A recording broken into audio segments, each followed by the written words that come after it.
Back at 6:18, yesterday on Daybreak, we helped you get ready to go back to school by showing you how to save money on school lunches. This morning, we're working to make sure you can make some healthy choices. So this morning, I'm joined by Allison Reed, a dietitian from Spartan Stores, to give us some examples of what kinds of lunches elementary school students need. Thank you for joining us early this morning. Thanks for having me. So what are the types of foods that we need to be looking at when we're feeding our young kids? Well, you always want to have fruits and vegetables available at the meal, and try to choose from 3 to 4 different food groups when you're putting things together.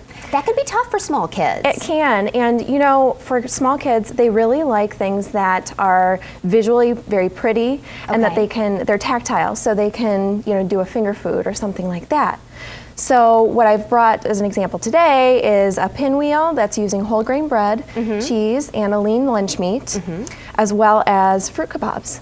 And you really encourage parents to get their kids involved in the making of their lunches. Absolutely. Have them skewering the fruits or vegetables if they're going to do skewers. Okay, so let's talk more about what you brought. So exactly, this is just regular bread, a loaf of bread. It's a whole grain bread. Okay.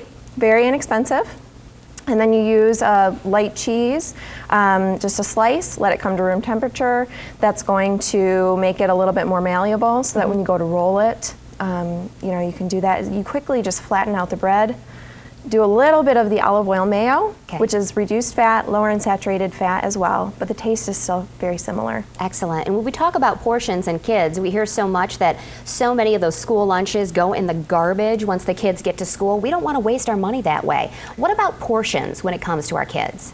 So elementary school children should have smaller portions than older children. So, you know, this just using one slice of bread with a little bit of cheese and the lunch meat is good, and maybe even one of these skewers would be enough. But you know, I say with fruits and veggies, you know, if the kids want to eat it, keep it coming. Keep it coming. And it's about being real, because you may want to make that sandwich with 2 pieces of bread, but if your 3rd grader just isn't going to eat it, save yourself some money. Right. Be real, use the 1 piece of bread. Exactly. You know, one of the easy things to do when we're packing our lunches is throw a juice box in.